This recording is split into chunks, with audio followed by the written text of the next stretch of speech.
So another great interview today with Bryan Shirley, with Bryan Shirley Consulting, and he's legendary status in the rep market, I would say. And certainly legendary status in his own mind. Certainly legendary status with us here at Repfabric. Yeah. Is that infamous or? He's not just famous, he's infamous. There you go. It's fun to be with you guys. Yeah, so awesome. Thanks, Bryan. Bryan, maybe you could tell us a little bit about what you do. So I was a rep for 22 years here in the Philadelphia area in the ERA, electronic component world. And then I went and built houses in Philadelphia for a little bit. And then I got a job offer to join Manna. So I was the CEO and president of Manna for about 5 years. And at the same time, I was the executive director of AMAR, the plumbing rep industry.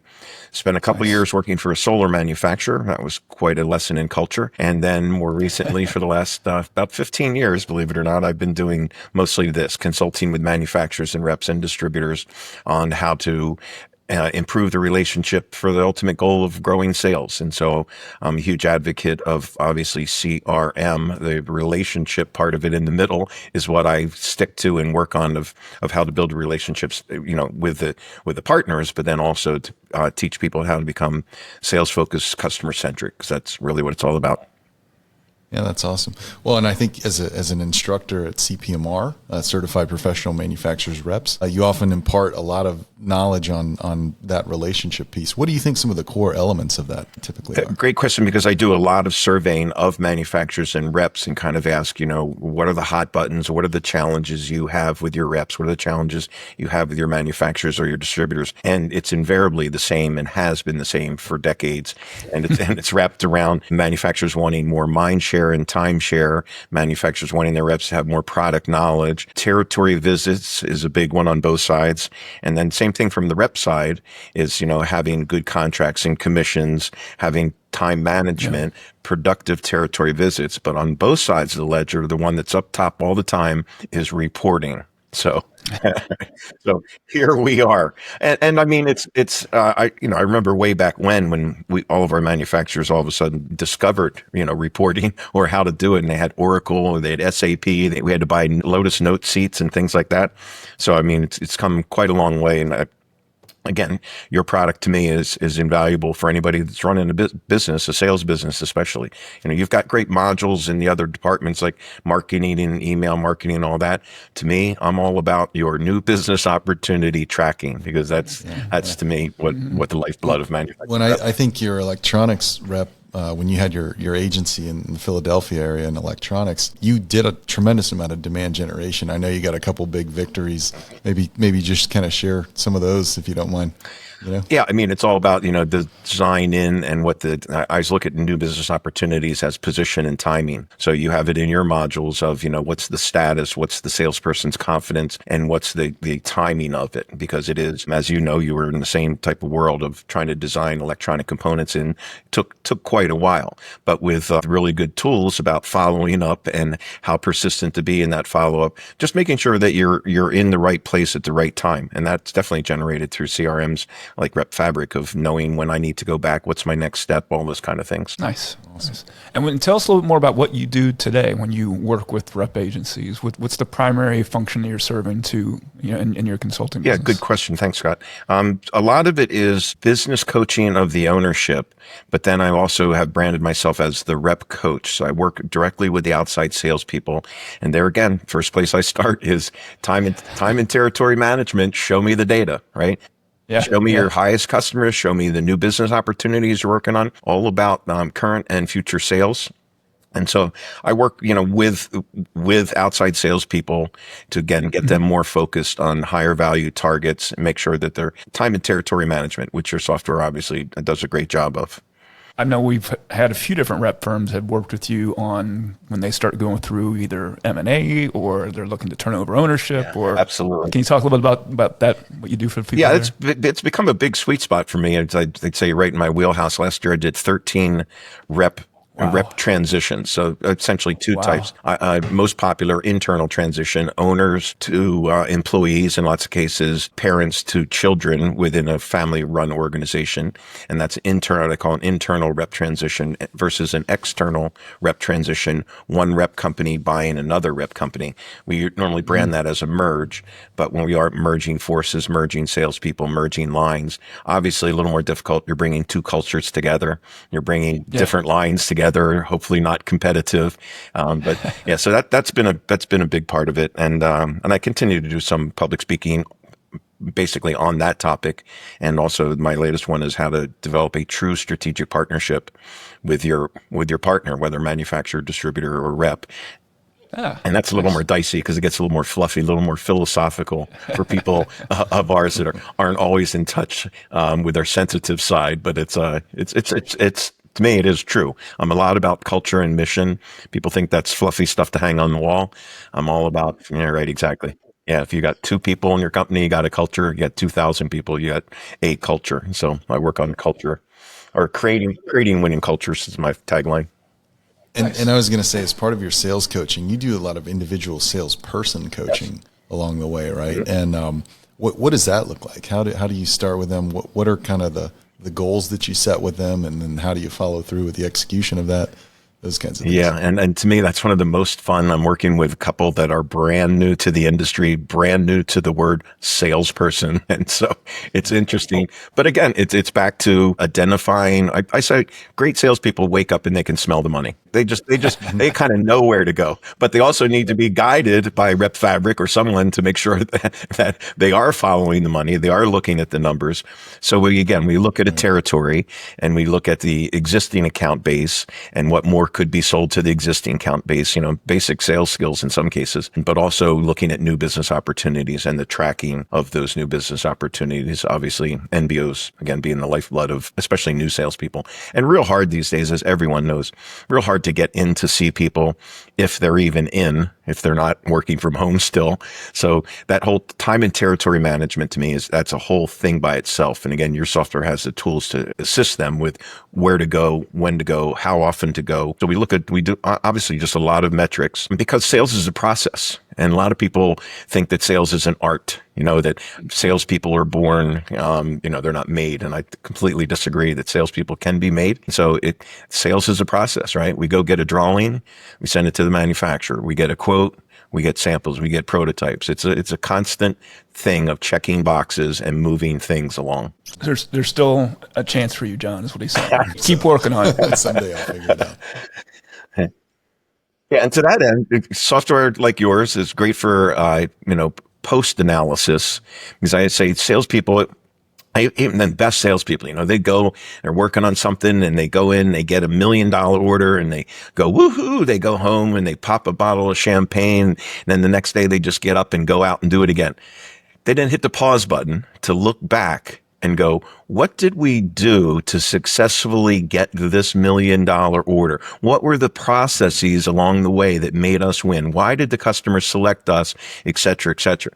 Worse than that, I'll use John as an example. John goes into that big account and they go, you're not getting this $1 million order. So John goes home, drinks a bottle of tequila, wakes up the next day a little fuzzy, but he's going right back out there and doing it. He's not hitting the pause button. Right. I'm just going to go do it again, even if it's pounding my head against the wall, realizing that he should pause and look back and figure out where the train went off the track.